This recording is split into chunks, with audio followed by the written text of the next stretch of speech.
Hello everyone, welcome to foundation biology. আমরা ANM GNM পরীক্ষার জন্য একটা গুরুত্বপূর্ণ সিরিজ চলছে আমাদের, যেটা লাইফ সায়েন্সের। তো এই সিরিজের আমরা অলরেডি দুটো সেট কমপ্লিট করে ফেলেছি। তোমরা যে ভিডিওটা দেখতে চলেছো এখন, সেই ভিডিওটা হচ্ছে সেট 3, অর্থাৎ আমরা এখানে 51 থেকে শুরু করে 75 নম্বর অবধি প্রশ্ন আলোচনা করব। এখানে আমি ভিডিওটিকে বা এই ক্লাসটিকে একটু অন্যভাবে প্রেজেন্ট করছি, যারা নতুন তোমরা দেখছো। সেটি হচ্ছে প্রশ্নের সাথে সাথে আমরা পারিপার্শ্বিক বা যেগুলো পরীক্ষার জন্য ইম্পর্টেন্ট জায়গা সেগুলো কিন্তু আলোচনা করি। অতএব খাতা কলম নিয়ে বসবে, যে প্রশ্নগুলো, যে পয়েন্টগুলো তোমার এক্সট্রা মনে হবে যে আমি এগুলো জানি না, জানা নেই, অবশ্যই সেগুলোকে নোট ডাউন করে নিও। ঠিক আছে, চলো আমরা দেখি আজকের ক্লাসটা শুরু করি। এখানে বিষয় হচ্ছে ক্যাটাগরি 1 যদি আমরা দেখি, ক্যাটাগরি 1-এর মধ্যে অ্যাকচুয়ালি 51 থেকে শুরু করে 70টি প্রশ্ন, যার মান হচ্ছে 1 করে, শুধুমাত্র একটি উত্তর এখানে সঠিক। ঠিক আছে, তো চলো আজকের প্রথম প্রশ্ন। মোট এখানে 25টি প্রশ্ন আছে। প্রথম প্রশ্ন দেখো, 51 নম্বর প্রশ্ন, একটি প্রতিবর্ত চাপের সঠিক পর্যায়ক্রম কোনটি? এখানে সঠিক উত্তর হবে অপশন, যদি আমরা দেখি সেই হিসাবে অপশন অনুযায়ী, সেটা হচ্ছে অপশন বি। কি হয় অ্যাকচুয়ালি দেখো, গ্রাহক থেকে সংজ্ঞাবহ নিউরন, তারপরে স্নায়ুকেন্দ্র, আজ্ঞাবহ নিউরন, তারপরে কারকে পৌঁছায়। ঠিক আছে, তো সেন্সরি আর মোটর নিউরনের ফাংশনগুলো ভালোভাবে বাড়িতে পড়বে। আচ্ছা, এইখানে আমি এই যে তথ্যটা দিলাম তোমাদেরকে, এই তথ্যটার ব্যাপারটা বুঝতে হলে একটা কনসেপ্ট আমাদের বুঝতে হবে, সেটা হচ্ছে হোয়াট ইজ রিফ্লেক্স আর্ক অথবা প্রতিবর্ত চাপ কি? প্রতিবর্ত চাপ হচ্ছে এটা একটা স্বতঃস্ফূর্ত। ঠিক আছে, এই পয়েন্টটা মনে রেখো, এটা হচ্ছে স্বতঃস্ফূর্ত এবং এটা হচ্ছে কি অনৈচ্ছিক। ঐনৈচ্ছিক মানে কি, এটা আমরা নিজের ইচ্ছে অনুসারে কিন্তু নাড়াতে পারবো না। ঠিক আছে, অনৈচ্ছিক ব্যাপারটা বুঝতে পেরেছো? ইচ্ছে অনুসারে মানে কি, প্রতিক্রিয়া মানে ধরো তুমি বাহ্যিক কোনো, তো বাহ্যিক যে যদি আমরা কোনো একটা ধরো অভ্যন্তরীণ যদি উদ্দীপনা ঘটে, ঠিক আছে, তো এইখানে দেখো কি হয়, ধরো একটা গরম বস্তু কোনো আছে, এবার গরম বস্তুতে তোমার ধরো একটা হাত এসে পড়লো। ঠিক আছে, এই হাতটা এসে পড়লো, সাথে সাথে তুমি কি করবে, হাতটা মানে সচেতন অবস্থা না থাকলে হাতটা সরিয়ে নিবে। কেউ তোমার পিছন দিক থেকে ধরো গিয়ে হালকা করে আলপিনকে টাচ করলো, সাথে সাথে দূরে সরে যাবে। হঠাৎ তোমার চোখে লাইট পড়লো, চোখটা বন্ধ করে নেবে। ঠিক আছে, তার মানে স্বতঃস্ফূর্ত, আর তার সাথে হচ্ছে পয়েন্টটা অনৈচ্ছিক, এটা মনে রাখবে। এখন প্রতিবর্ত যে যে ক্রিয়া মানে রিফ্লেক্স অ্যাকশন যেটাকে বলা হয়, অ্যাকচুয়ালি রিফ্লেক্স অ্যাকশন। ঠিক আছে, আচ্ছা, পরীক্ষায় এখানে দুটো কনসেপ্ট জায়গায় গুলিয়ে ফেলে অনেকেই, সেটা হচ্ছে রিফ্লেক্স অ্যাকশন আর একটা হচ্ছে রিফ্লেক্স আর্ক। মানে হচ্ছে চাপের কথা বলা হয়েছে। ঠিক আছে, আর রিফ্লেক্স অ্যাকশন মানে কোন পাথে হচ্ছে বা কি। এখানে দেখো রিফ্লেক্স অ্যাকশনকে দুই ভাগে ভাগ করা হয়, বা প্রতিবর্ত যে ক্রিয়া সেটাকে দুই ভাগে ভাগ করা হয়। একটার নাম হচ্ছে সহজাত প্রতিবর্ত ক্রিয়া, আর একটা হচ্ছে কি যে প্রতিবর্ত ক্রিয়া অর্জিত, মানে কি জন্মের পরে আমরা গ্রহণ করি। সহজাতের মধ্যে এক্সাম্পল পরীক্ষায় আসতে পারে, যেমন হাঁচি, ঠিক আছে, তারপর হচ্ছে কাশি হওয়া, এগুলো হচ্ছে সহজাতের মধ্যে পড়ে। অর্জিত কি, যেমন ধরো তুমি সাইকেল চালানো শিখছো, অথবা হতে পারে তুমি নির্দিষ্ট খাবার দেখলে তোমার মুখের মধ্যে জল চলে আসলো, সেটা হতে পারে ফুচকা, হতে পারে যে কোনো তেঁতুলের টক, হতে পারে অন্যান্য যে কোনো তোমার প্রিয় পছন্দের খাবার। এই পয়েন্টগুলো মনে রাখবে। চলো দেখি এক্সট্রা পয়েন্ট আমাদের কি রয়েছে। প্রতিবর্ত চাপের ব্যাপারে বলেছে, প্রতিবর্ত চাপ হলো সেই পথ যার মাধ্যমে প্রতিবর্ত ক্রিয়া সম্পন্ন হয়। আমি কিছুক্ষণ আগে বললাম, তাহলে রিফ্লেক্স অ্যাকশনটা হচ্ছে প্রতিবর্ত চাপের মাধ্যমে সম্পন্ন হয়। এর সঠিক পর্যায়ক্রমটি হলো কিভাবে যায়, গ্রাহক, সংজ্ঞাবহ নিউরন, স্নায়ু কেন্দ্র, আজ্ঞাবহ নিউরন আর কারক। ঠিক আছে, তাহলে সংজ্ঞাবহ নিউরন কোনটা, এই নিউরন গ্রাহক থেকে স্নায়ু স্পন্দনকে কেন্দ্রীয় স্নায়ু মানে যেটা স্নায়ুতন্ত্র সেটাতে বহন করে নিয়ে যায়। আর স্নায়ু কেন্দ্র কোনটা, যদি আমরা এটা ছবির আকারে বুঝতে চাই, স্নায়ু কেন্দ্র, তাহলে এখানে তুমি দেখো স্পাইনাল কর্ড, একটা দিক দিয়ে নিউরন ইনফরমেশন নিয়ে আসছে, আর আরেকটা জায়গায় মাঝখানে সংযোগ হয়, আর পরবর্তী নিউরন ইনফরমেশনটা চলে যায়। তাহলে এই যে পথটা, তাহলে স্নায়ুকেন্দ্রটা হচ্ছে সেই মেন জায়গাটা। আজ্ঞাবহ মানে কি, নিউরন স্নায়ুকেন্দ্র থেকে প্রতিক্রিয়াটাকে, নির্দেশটাকে যে হাতের যে অংশ গরম লেগে সেখানে নিয়ে যাচ্ছে, মানে হাত থেকে সরিয়ে নিচ্ছ। কারক মানে কি, পেশি বা গ্রন্থি যার নির্দেশ অনুযায়ী সংকুচিত বা রস ক্ষরণ করে প্রতিক্রিয়াটা দেখায়। ঠিক আছে, আর অন্যান্য যে বিকল্পগুলো ছিল ভুল, কারণ নিউরনের অঙ্গের সঠিকভাবে সাজানো নেই, মানে বাকি পয়েন্টগুলো কথা এখানে বলা রয়েছে। বোঝা গেল? চলো আমরা দেখে নিই আমাদের 2 নাম্বার মানে যেটা 52 নাম্বার প্রশ্ন, সেটাতে যাওয়ার আগে কতগুলি এক্সট্রা ইনফরমেশন, ঠিক আছে, আমার মনে হয় যে ইনফরমেশনগুলো তোমাদের জানা উচিত। যেমন ব্রেনকে যদি আমরা দেখি কতগুলো ভাগে ভাগ করা হয়। একটা হচ্ছে ফ্রন্টাল লোব, আমি নামগুলো লিখছি, বাকি কাজগুলো একবার জাস্ট আলোচনা করে দিচ্ছি। ফ্রন্টাল লোব, আর একটা হচ্ছে কি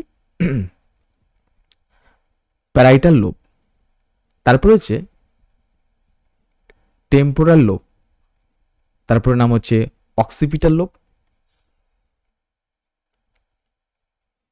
আর একটা হচ্ছে সেরিবেলাম, অ্যান্ড হচ্ছে মেডুলা অবলাঙ্গাটা। এখানে ভালো করে লক্ষ্য করে দেখো, আমাদের যে ফ্রন্টাল লোব, এই ফ্রন্টাল লোবটা কি করে? চিন্তা, পরিকল্পনা, সিদ্ধান্ত নিয়ন্ত্রণে সাহায্য করে। প্যারাইটাল লোব কি করে? স্পর্শ, চাপ, তাপমাত্রা, অবস্থান ঘিরে। টেম্পোরাল লোব কি করে? শ্রবণ, ভাষা, কোনো কিছু বোঝা এবং স্মৃতি হিসেবে কাজ করে। অক্সিপিটাল লোব, এটা খুবই ইম্পর্টেন্ট, পরীক্ষায় দেয়, সেটা হচ্ছে কি দৃষ্টির জন্য ব্যবহৃত হয়। সেরিবেলাম কি? দেহের ভারসাম্য রক্ষা করে।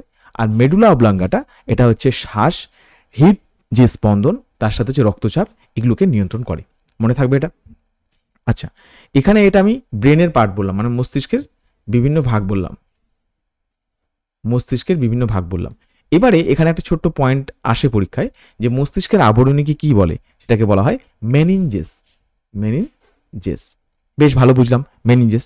এবার এই মেনিনজেসের যদি আমরা দেখি, এই মেনিনজেসটা আমি পুরো লিখছি না, সংক্ষেপে লিখছি, মেনিনজেস এম দিয়ে লিখছি। এই মেনিনজেসটাকে বেসিক্যালি 3টে স্তরে বিভক্ত। একটার নাম কি? একটা হচ্ছে ডুরা ম্যাটার, একটা হচ্ছে অ্যারাকনয়েড ম্যাটার,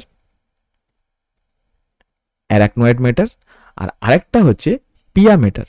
পরীক্ষায় কিন্তু এই 3টে কোশ্চেনের পর্যায়ক্রমটা আসতে পারে, যে কোনটা কোন দিকে, dura matter, arachnoid matter and হচ্ছে পিয়া ম্যাটার, ঠিক আছে, এটা মনে রাখবে। আচ্ছা, এছাড়া পরীক্ষায় যদি কোশ্চেন তুমি দেখো, তো সব থেকে বেশি ইম্পর্টেন্ট, যেমন একটা কোশ্চেন আমি এর আগেও দিনে মনে করিয়েছিলাম, একবার দেখে নিবে তোমরা, সেটা হচ্ছে ব্রেন স্টেম। ব্রেন স্টেম কী কী নিয়ে তৈরি, পরীক্ষা আসে, সেটা হচ্ছে 3টে জিনিস। একটা হচ্ছে মিড ব্রেন, তারপর হচ্ছে পন্স, তার সাথে হচ্ছে মেডুলা। এইটুকু পয়েন্টগুলো অবশ্যই মাথায় রাখবে, ঠিক আছে? বেশ, চলো আমরা চলে যাই আমাদের পরবর্তী প্রশ্ন, যে প্রশ্নটা হচ্ছে আমাদের 53, ঠিক আছে, সরি 52। তাহলে 52 নাম্বার প্রশ্ন কি রয়েছে? উদ্ভিদের মূলের জলের দিকে অগ্রসর হওয়া কোন প্রকার চলনের উদাহরণ? তাহলে এখানে সঠিক উত্তর কি হবে? অপশন সি, অনুকূল হাইড্রোট্রপিক চলন। এখন আমরা যদি দেখি, যেটা এক্সট্রা পয়েন্ট হিসেবে আমি তোমাদের বলবো, যে লক্ষ্য করে দেখো, আমরা যদি ফটোট্রপিক চলনের কথা বলি, ফটোট্রপিক, তা ফটোট্রপিক চলন মানে কি? আলোর কথা বলা হয়েছে, তার মানে কি আলোর উৎসের দিকে উদ্ভিদের কাণ্ডের গমন হবে, তাই না? আলোক অনুকূলবর্তী বলা হয় এটাকে। তারপরে দেখো নেক্সট পয়েন্ট, জিওট্রপিক। জিওট্রপিক মানে কি? জিওট্রপিক চলন হচ্ছে অভিকর্ষের দিকে চলন। অভিকর্ষের দিকে কার চলন হবে? উদ্ভিদের মূলের হবে, ঠিক আছে। আর কাণ্ডের ক্ষেত্রে জিওট্রপিক চলনটা কি? মানে বিপরীত দিকে হয়। তাহলে পরীক্ষায় একটা প্রশ্ন এখান থেকে ঘুরিয়ে দেয়, মূলের ক্ষেত্রে হচ্ছে মূলের অনুকূল, ঠিক আছে, কিন্তু কাণ্ডের ক্ষেত্রে হচ্ছে প্রতিকূল। কারণ কাণ্ড মাটিতে তো যায় না, কাণ্ড উপরের দিকে, উল্টো দিকে, তাই জিওট্রপিকটা হচ্ছে কাণ্ডের প্রতিকূল। এটা পরীক্ষায় আসতে পারে। আচ্ছা, নেক্সট হচ্ছে একটা মনে রাখবে, সেটা হচ্ছে ন্যাস্টিক চলন, ঠিক আছে। ন্যাস্টিক চলন কোনটা? ন্যাস্টিক চলন হচ্ছে যেটা আমাদের স্পর্শের কারণে কোনো কিছুকে গুটিয়ে যায়। মানে এটা কি বলতে চাইছি, যে উদ্দীপকের পথটা কিন্তু কোনোভাবে নির্ভর করে না। এটা কিসের উপর নির্ভর করে? এটা নির্ভর করে তীব্রতার উপরে। তীব্রতা, যেমন তুমি ধরো লজ্জাবতী পাতাকে স্পর্শ করলে, সাথে সাথে কি হলো, লজ্জাবতী পাতা গুটিয়ে যায়। এবং তুমি যদি লক্ষ্য করো ফোটোন্যাস্টিকে আমরা কি পাবো?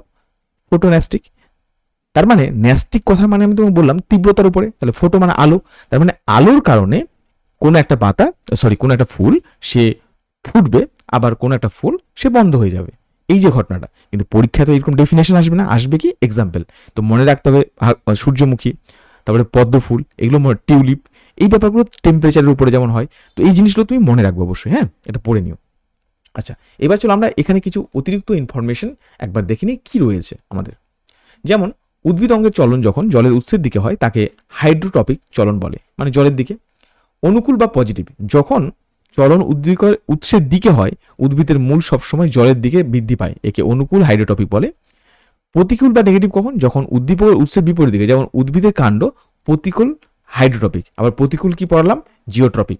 তো দুটো ক্ষেত্রে কি হয়, উদ্ভিদের কাণ্ড যেহেতু উল্টো দিকে কাজ করছে। ঠিক আছে, চলো আমরা চলে যাই আমাদের পরবর্তী প্রশ্ন। পরবর্তী প্রশ্ন আমাদের কত নাম্বার রয়েছে? 53। কি বলেছে দেখো, মানব দেহে কর্পাস লিউটিয়াম থেকে কোন হরমোন খরিত হয়? এটা খুবই গুরুত্বপূর্ণ একটি কনসেপ্ট। সেই কনসেপ্টটা ভালোভাবে বুঝতে চাইলে তুমি একবার জাস্ট এই জায়গাটা দেখো।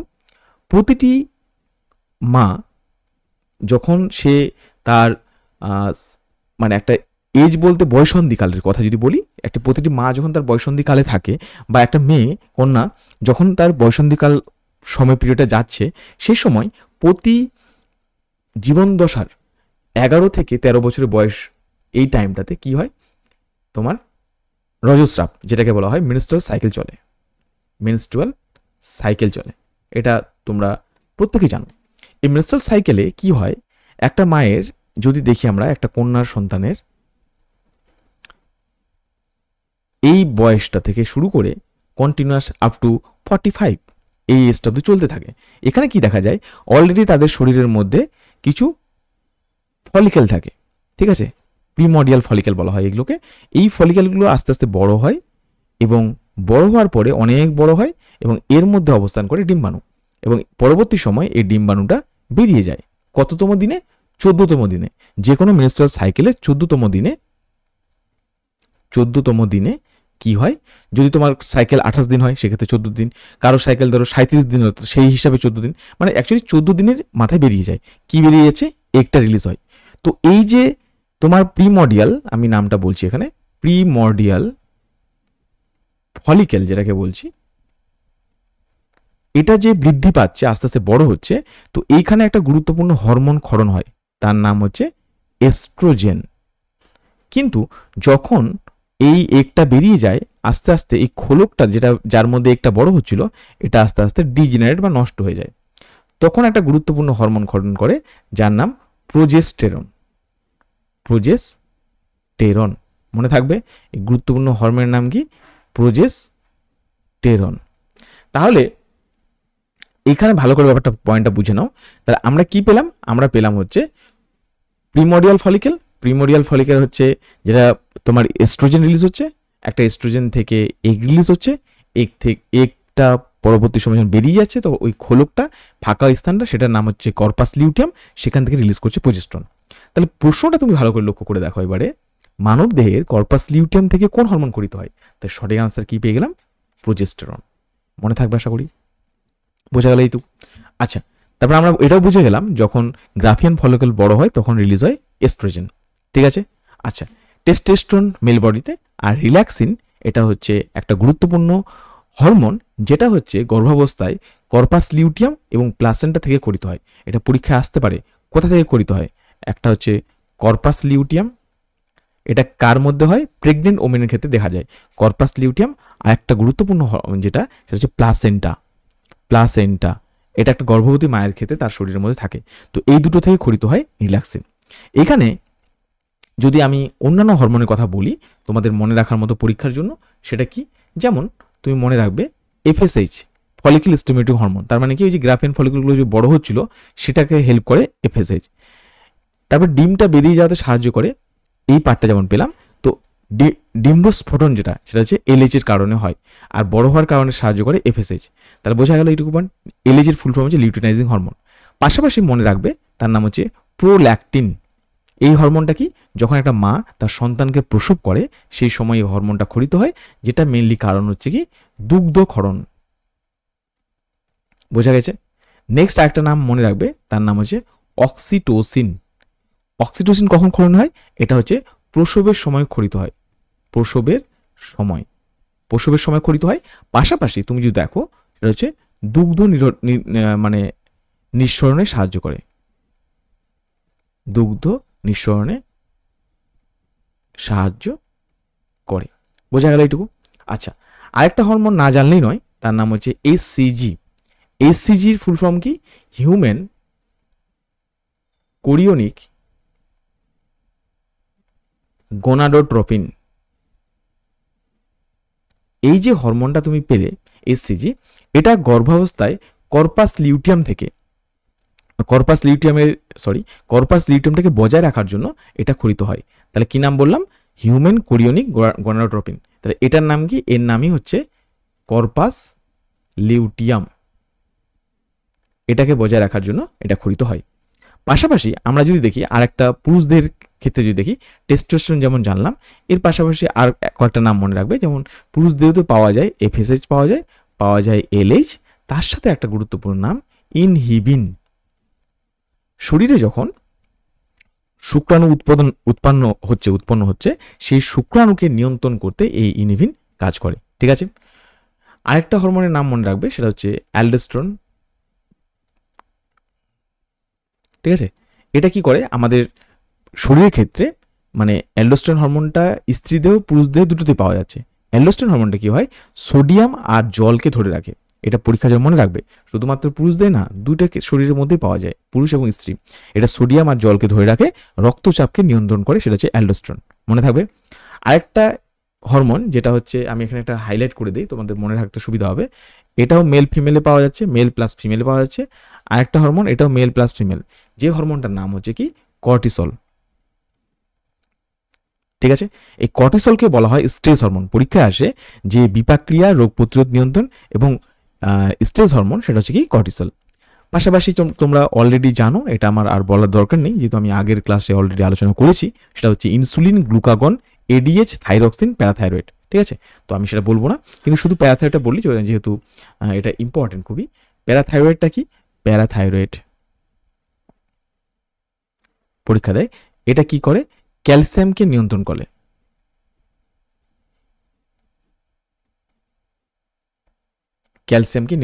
Parathyroid hormone. ঠিক আছে, আর যেটা আমি বলতে চাইছিলাম থাইরক্সিন বেসিক্যালি কি হরমোন, এটাও জেনে রাখো। থাইরক্সিন সেটা হচ্ছে T3 অ্যান্ড হচ্ছে T4, এটুকু মনে রাখবে। চলো আমরা চলে যাই আমাদের 54 নম্বর প্রশ্ন। 54 নম্বর প্রশ্ন কি রয়েছে? কোষ চক্রের কোন দশায় হিস্টোন প্রোটিন সংশ্লেষিত হয়?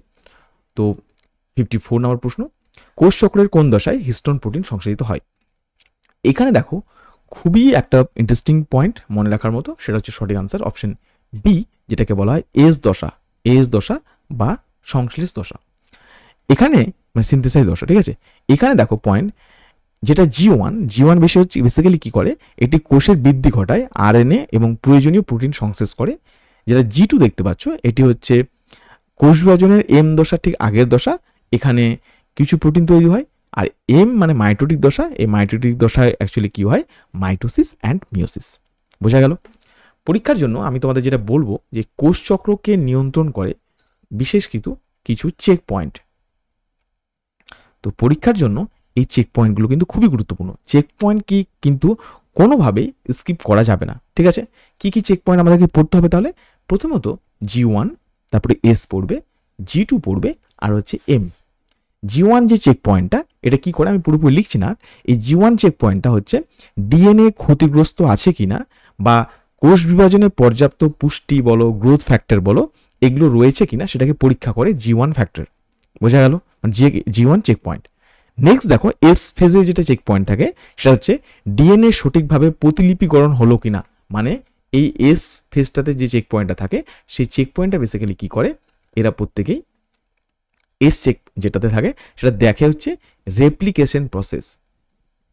রেপ্লিকেশন প্রসেসটাকে দেখে। এবার নেক্সট দেখো G2 হচ্ছে ডিএনএ সম্পূর্ণ ঠিকঠাক প্রতিলিপি হয়েছে কিনা, মেরামত হয়েছে কিনা তা দেখে। তারপরেই সেটা কি করে? মাইটোটিক যে ডিভিশন, ঠিক আছে, মাইটোটিক ডিভিশন সেখানে পাঠায়। তার মানে রেপ্লিকেশন প্রসেসটার পরে ডিএনএটা এখনো ক্ষতিগ্রস্ত আছে না, ত্রুটিপূর্ণ আছে কিনা, সেটাকে চেক করে। আর লাস্ট হচ্ছে এম চেক পয়েন্ট, সেটা বেসিক্যালি দেখে হচ্ছে মেটাফেজ চেক পয়েন্ট। পরীক্ষার জন্য খুবই ভীষণ ইম্পর্টেন্ট। ঠিক আছে, এম চেক পয়েন্টটা ভালো করে জানবে। এটা হচ্ছে সব ক্রোমোজোম স্পাইন্ডেল যে মানে কি বলে ওটাকে, স্পিন্ডল ফাইবার। ঠিক আছে, স্পিন্ডল ফাইবার সঠিকভাবে জুড়ে আছে কিনা সব ক্রোমোজোমের সাথে, সেটাকে চেক করে। বোঝা গেল? অনেকে হয়তো যদি কানেক্ট না করতে পারো, তাহলে একটু বুঝিয়ে দিই। এই জায়গা হচ্ছে কোষের বিষুব অঞ্চল, এখানে ক্রোমোজোমের যে পার্টগুলো থাকে, এই জায়গায় সেন্টার পয়েন্টে হচ্ছে ক্রোমোজোমগুলো থাকে, আর তাদের যে সেন্ট্রোমিয়ার সেই অঞ্চল থেকে এই ক্রোমোজোমগুলো কানেক্টেড থাকে। কার থ্রুতে কানেক্টেড থাকে? Spindle fibre. তো সেটাকেই চেক করে হচ্ছে এই পার্ট। ঠিক আছে, আচ্ছা অতিরিক্ত কিছু পয়েন্ট আমরা দেখে নিই। যেমন কি বলেছে এখানে, কোষচক্রের ইন্টারফেস দশায় এস দশা সংশ্লেষ দশাতে ডিএনএর প্রতিলিপিকরণ ঘটে, অর্থাৎ ডিএনএর পরিমাণ দ্বিগুণ হয়। পরীক্ষায় এখান থেকেও কোয়েশ্চেন আসতে পারে যে ডিএনএর পরিমাণ দ্বিগুণ হয় কোন দশায়? G1, S and G2। তখন আনসার কি করবে? তোমরা অবশ্যই করে আসবে এস।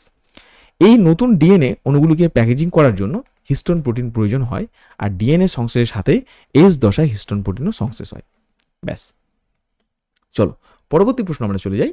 আমাদের প্রশ্ন রয়েছে হাইড্রার অযৌন জনন পদ্ধতি কোনটি? এখানে সঠিক আনসার হচ্ছে অপশন সি, যেটা বলা হচ্ছে কর্কোদ্গম, মানে যেটাকে আমরা জানি হচ্ছে বার্ডিং বলে। কথা বোঝা গেল? আচ্ছা এইখানে দেখো নেক্সট যদি আমরা আলাদা ইনফরমেশনগুলো একবার দেখে নিতে চাই, যেমন দ্বিবিভাজন।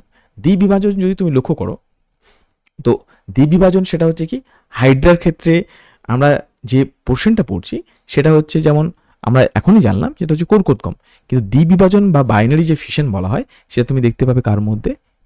অ্যামিবার ক্ষেত্রে। পাবে কার মধ্যে? ব্যাকটেরিয়ার মধ্যে। ঠিক আছে, এরা কেমন? একটা সিঙ্গেল সেল। আচ্ছা যদি তুমি ফ্র্যাগমেন্টেশন দেখো, ফ্র্যাগমেন্টেশন মানে খণ্ডীভবন, এটা তুমি কার ক্ষেত্রে দেখতে পাবে? এটা দেখতে পাবে স্পাইরো গাইরা। ঠিক আছে, কিছু অ্যালগির মধ্যে দেখতে পাবে, মানে অ্যালগি তো অ্যাকচুয়ালি স্পাইরোগাইরার মধ্যে। ঠিক আছে, খণ্ডীভবন দেখা যায়। পুনরুৎপাদন যেটাকে বলা হয় হচ্ছে তোমার রিজেনারেশন, এটা তুমি প্রধান একটা নাম পড়বে প্ল্যানেরিয়া। প্ল্যানেরিয়ার জীবের দেহাংশ থেকে তৈরি হয়। কনসেপ্ট ক্লিয়ার হয়েছে আশা করি, প্রত্যেকে বুঝতে পেরেছো এটা। চলে যাই আমরা পরবর্তী পয়েন্টে যাওয়ার আগে একটু বিশ্লেষণ দেখে নিই কি বলেছে। দেখো কর্কোদ্গম বার্ডিং হলো এক প্রকারের অযৌন জনন, যেখানে জনিত্রী জীব থেকে একটি ছোট স্ফীত অংশ বা কোরক বা বার্ড তৈরি হয়। এই কোরকটি ধীরে ধীরে বৃদ্ধি পেয়ে অপত্য জীবে পরিণত হয় এবং অবশেষে জনিত্র দেহে থেকে বিচ্ছিন্ন হয়ে স্বাধীন জীবনযাপন করে। হাইডার এই একটি ক্লাসিক উদাহরণ। এইটুকু পয়েন্ট জাস্ট একবার গো থ্রু করে নেবে।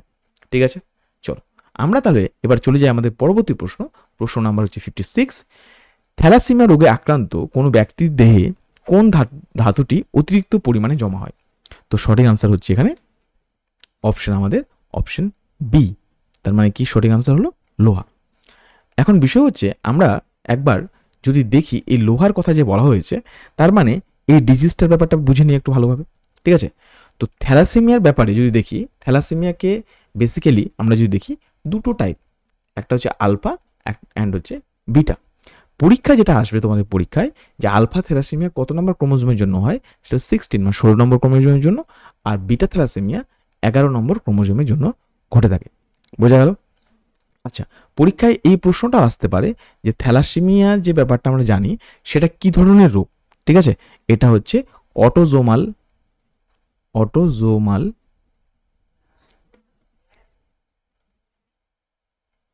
এটা হচ্ছে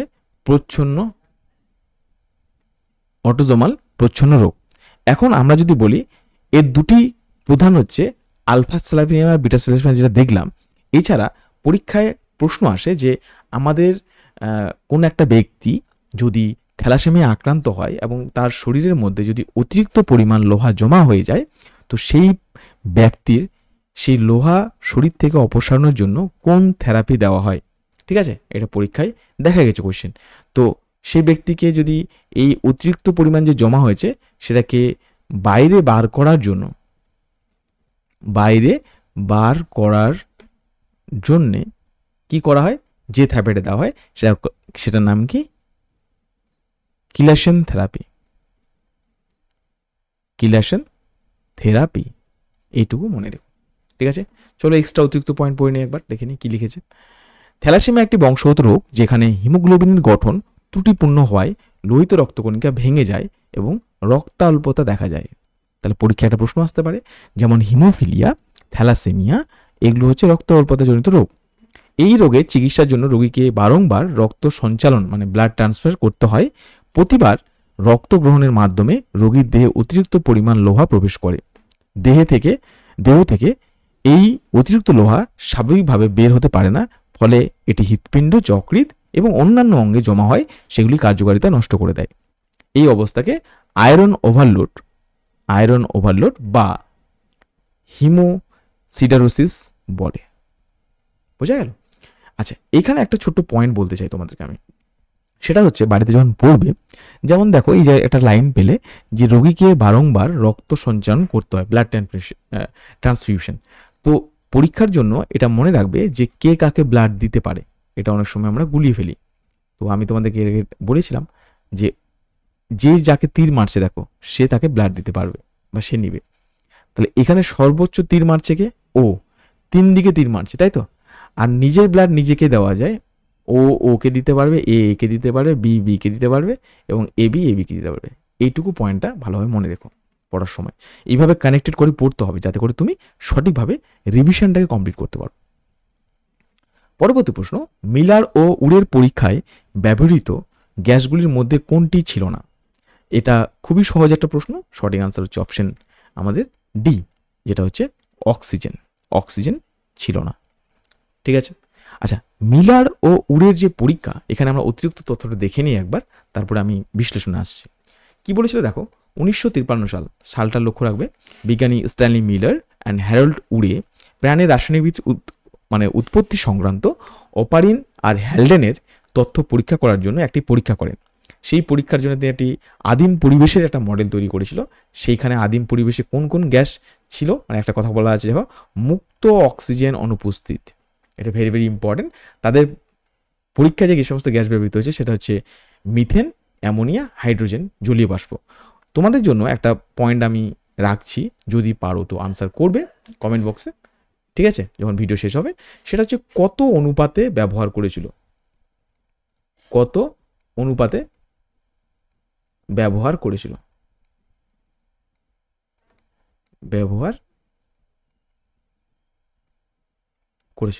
বোঝা গেল? এইটুকু পয়েন্ট মনে রেখো, কত অনুপাতে ব্যবহার করেছিল। এটা তোমরা যদি পারো তো তোমরা আমাকে আনসার দিও। আচ্ছা চলো, এবার আমি একটু এক্সট্রা কিছু পয়েন্ট বলে দিই। সেটা হচ্ছে যে এই যে পরীক্ষাটা হয়েছিল, এই পরীক্ষার ফলে এক ধরনের যৌগ উৎপন্ন হয় যেটা হচ্ছে অ্যামিনো অ্যাসিড। ঠিক আছে, সেটা হচ্ছে অ্যামাইনো অ্যাসিড তৈরি হয়। আর এই অ্যামিনো অ্যাসিড, সেটার মধ্যে ফার্স্ট কি, যেমন হচ্ছে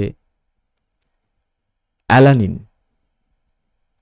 তারপর হচ্ছে গ্লাইসিন। এই নামগুলো মনে রেখো, ঠিক আছে, এটা তৈরি করতে সক্ষম হন। আর এই যে পরীক্ষা, এই পরীক্ষাটা হচ্ছে পরীক্ষায় আসে যে এটার অ্যাকচুয়ালি নাম কি, ঠিক আছে, এরকমভাবে দিতে পারে, হচ্ছে এ বায়োজেনেসিস, বা পরীক্ষা আসতে পারে এ বায়োজেনেসিস যে পরীক্ষা, সেটা কোন বিজ্ঞানী করেছিলেন। চলো আমরা চলে যাই পরবর্তী প্রশ্ন, আমাদের 58 প্রশ্ন। আমাদের 58 প্রশ্ন রয়েছে, সুন্দরী গাছের শ্বাসমূল মাটির উপরে উঠে আসে কেন? খুবই সহজ প্রশ্ন এটা, তোমরা প্রত্যেকেই বই যখন রিভিশন করেছো, আমার সাথে ক্লাস করেছো, প্রত্যেকে জানো। সেটা সঠিক আনসার হচ্ছে অপশন সি, অক্সিজেন গ্রহণের জন্য। তাহলে অক্সিজেন গ্রহণের জন্য সুন্দরী গাছ, তাহলে সুন্দরী গাছের যে মূল, শ্বাসমূল, সেটা উপরে উঠে আসে। এখন বিষয় হচ্ছে এর অতিরিক্ত পয়েন্টগুলো একবার দেখে নিই। সুন্দরী, গোরান, গেওয়া গোরান ইত্যাদি ম্যানগ্রোভ উদ্ভিদ লবণাক্ত কর্দামাক্ত মাটিতে জন্মায়। এই মাটিতে জলের জমে থাকার যে অক্সিজেনের পরিমাণ সেটা খুবই কম। তাই কেন কম? লবণাক্ত হওয়ার জন্য এবং কর্দমাক্ত এবং মাটি যেহেতু, তাই গাছের মূল মাটির গভীরে পর্যাপ্ত অক্সিজেন পায় না। এই পয়েন্টটা দেখো। এই অভাব মেটানোর জন্য এই গাছগুলির কিছু শাখা মূল অভিকর্ষের বিপরীত দিকে, অর্থাৎ মাটির উপরে খাড়াভাবে উঠে আসে। এই মূলগুলিকে শ্বাসমূল বা নিউম্যাটোফোর বলে। ঠিক আছে, পরীক্ষার জন্য খুবই ইম্পর্টেন্ট। এদের গায়ে অসংখ্য ছিদ্র ও শ্বাসমূল থাকে, যার মাধ্যমে গাছ বায়ুমণ্ডল থেকে সরাসরি অক্সিজেন গ্রহণ করে। এটা মনে রাখো, ঠিক আছে। আচ্ছা, এখানে কিছু এক্সট্রা পয়েন্ট, যেমন পরীক্ষার জন্য একটা গুরুত্বপূর্ণ প্রশ্ন আসতে পারে যে ম্যানগ্রোভ উদ্ভিদের মূল অ্যাডাপ্টেশন কি। ঠিক আছে, তো অ্যাডাপ্টেশন মানে আমি কি বলতে চাইছি, অভিযোজন। তো অভিযোজনটা কি? শ্বাসমূল। সুন্দরী গাছের মূল অভিযোজন কি? সেটা হচ্ছে শ্বাসমূল। এটা মনে রাখবে। পাশাপাশি সব থেকে আমি যত কোয়েশ্চেন দেখেছি, এই কোয়েশ্চেনটা কথা না কথা পেয়েছি। একটা কনসেপ্ট হচ্ছে ভিভিপোরাস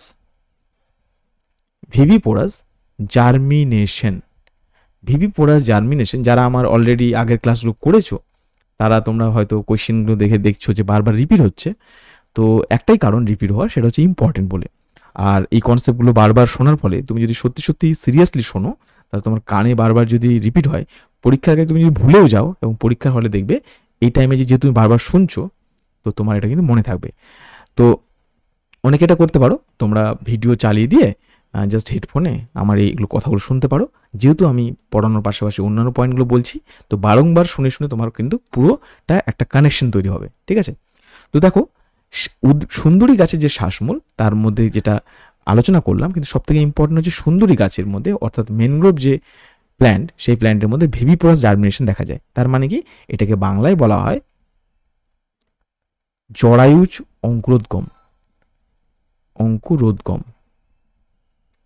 এই জরায়ুজ অঙ্কুরোদ্গম কি? এই কনসেপ্টটা হচ্ছে যখন একটা ফল গাছের মধ্যে থাকছে, এই অবস্থায় বীজ অঙ্কুরিত হয়। ফল গাছেই আছে, আর তার যে বীজ, সেই বীজ কি হচ্ছে? অঙ্কুরিত হচ্ছে, অঙ্কুরিত হয়, ঠিক আছে? এইটুকু পয়েন্ট অবশ্যই মাথায় রাখবে। চলো পরবর্তী প্রশ্ন। নাইট্রোজেন চক্রের কোন পর্যায়ে বায়ুমণ্ডলে নাইট্রোজেন মাটিতে আবদ্ধ হয়? তো বিষয়টা হচ্ছে এখানে সঠিক আনসার, অপশন যদি আমরা দেখি, অপশন সঠিক আনসার হচ্ছে অপশন সি, নাইট্রোজেন স্থিতিকরণ, অর্থাৎ এটাকে বলা হচ্ছে নাইট্রিফিকেশন, নাইট্রিফিকেশন। নেক্সট দেখো, সিমিলার টার্ম, তো নাইট্রিফিকেশন, এই ওয়ার্ডটা দেখো, লক্ষ্য, নাইট্রিফিকেশন, এটা মানে কি? মাটিতে থাকা অ্যামোনিয়াম এটাকে কি করে? নাইট্রেটে কনভার্ট করে। এটা পরীক্ষায় আসে কিন্তু, ঠিক আছে? এটা থেকে নাইট্রেট যৌগতে কনভার্ট করে, তো NO2 অ্যাকচুয়ালি NO2 ডিরেক্ট করে, ঠিক আছে? তো এটাতে কনভার্ট করে। ডিনাইট্রিফিকেশন মানে কি? NO3 থেকে এটা কিভাবে নাইট্রোজেনে কনভার্ট হয়, আর এটা কিন্তু বাতাসে উড়ে যায়, আবার পরিবেশ থেকে যখন আসে উদ্ভিদের মূল দিয়ে এটা আবার সেটা ফিরে যায়। অ্যামোনিফিকেশন মানে কি? অ্যামোনিফিকেশন মানে হচ্ছে মৃত জীব থেকে কিভাবে তোমার রেচন পদার্থ বিশ্লিষ্ট হয়ে অ্যামোনিয়া তৈরি করছে। মৃত জীব থেকে বিশ্লিষ্ট হয়ে অ্যামোনিয়া তৈরির যে পদ্ধতি, সেই পদ্ধতিটাকে বলা হয় কি? অ্যামোনিফিকেশন। কনসেপ্ট ক্লিয়ার আশা করি। আচ্ছা, এইখানে আমি তোমাদের একবার দেখে নিই এক্সট্রা পয়েন্ট কি রয়েছে আমাদের। নাইট্রোজেন স্থিতিকরণ বা নাইট্রোজেন ফিক্সেশন হলো এই প্রক্রিয়া যার মাধ্যমে বায়ুমণ্ডলের নিষ্ক্রিয় নাইট্রোজেন গ্যাস বিভিন্ন জীবাণু বা প্রাকৃতিক উপায় অ্যামোনিয়া, নাইট্রেট ইত্যাদি ব্যবহারযোগ্য যৌগে রূপান্তরিত হয়ে মাটিতে আবদ্ধ হয়। এই প্রক্রিয়াটিকে নাইট্রোজেন চক্রের প্রথম ধাপ বলা হয়, যা বায়ুর নাইট্রোজেনকে জীব জগতের ব্যবহারযোগ্য করে তোলে। কনসেপ্ট ক্লিয়ার আশা করি। আচ্ছা, এখানে আমি দুই একটা পয়েন্ট তোমাদের জন্য রাখতে চাই, সেটা হচ্ছে পরীক্ষায় দেখবে যে আসবে পরীক্ষা কোশ্চেন, যেমন নাইট্রোজেন স্থিতিকরণের সাহায্যকারী জীবাণুর নাম কি, ঠিক আছে? সেই জীবাণুটা কিন্তু পরীক্ষা দেয়, তো কি লিখবে? সেটা লিখবে হচ্ছে রাইজোবিয়াম। আর এটা কি লিখবে? আর একটা লিখবে হচ্ছে অ্যাজোটোব্যাক্টর। এই দুটো পয়েন্ট কিন্তু অবশ্যই মনে রাখবে। বোঝা গেল? আচ্ছা, চলে যাই আমরা পরবর্তী প্রশ্ন, সেটা হচ্ছে 60 নম্বর প্রশ্ন। কি রয়েছে? ক্ষুদ্রান্তের ভিলাইয়ের প্রধান কাজ কি?